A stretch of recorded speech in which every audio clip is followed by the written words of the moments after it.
جروی اداری و باجر تلعفر سر پارزگاه نینایا و دکویت تا 65 کیلومتران جروش آوای موسولو 405 کیلومتران جه بغداد پایتخت عراق و سال 2014 جلای رک خراوات تروریستی داعش و هات بودا گیر کرن باجر تلعفر کوپرانیا آکنجی نوی ترکمانن جروی استراتژی و خالقا گرینکیا پیوندیه دنابرا عراق و سوریا دایا جروی پکاته و پرانیا آکنجی نوی ترکمان سنی بشک کمجی ترکمان شیعانه چند روزان پشتی بردوام کرنا بمباران آسمانیان ناوندین رک خراوا داعش لی باجر تلعفر جلای فروکین شریان عراق و روژا اکشنبیا بوری حیدر عبادی سرک وزیر عراق دست بکرنا اپراسیون زمینی آوی باجری جلای هزین هفبش و آشکراکیرو هوشیاری جیدا دوید چکدارن داعش یان خود تسلیم بکن یان دوید خوب دنکشتن لگور پیزانینان ده اپراسیون رزگار کرنا تلعفردا هزین هفپیمانیانی دولتی دیجی داعش لشکر عراق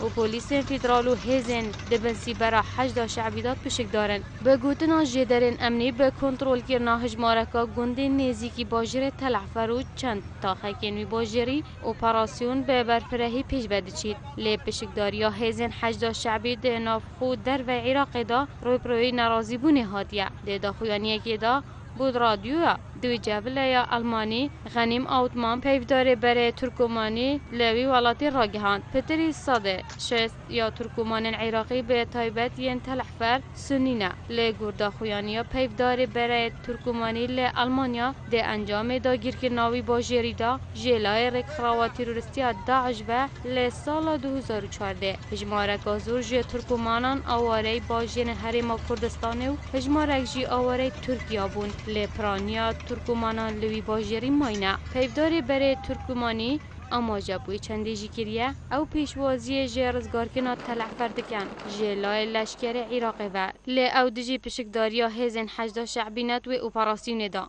چونکی بگوتناوی 8 شعبی دبن کنترولا حکومت عراقی دا نینه 8 شعبی لی اپراسیون رزگار کنا باجر موصل بیچه دادگه کرنه که کمکوشی لی دجی ولاتین سنی انجام داینا و ترکمان تلعفر جی نوکت ترسن 8 شعبی لویرجی دیجی سونیا کمکوژیان انجام بداد. هفدم بر پرسو فرماندارن 8 شعبی بیجن. تدری 20,000 چکدارن وند اپراسیون رزگار کردن تلعفر داد بشک دارن. اوجی دیده مکی دایا. بشکداری 8 شعبی روی بروی نرازی بنا تند یا سنیین عراقی جوان ترکمانان بویا. کو هزن شیعی تهمت باری شر طائفی دیکن. جلوی که دم و دست حالا دارن ترکیه. کو خوکی پشتوان ترکمانان دزانن راگهاندن. انقره به هستیاری سردری دیگر کریارین 8 شعبی ل تلعفر دکت به هریجی چاودیری دکتن.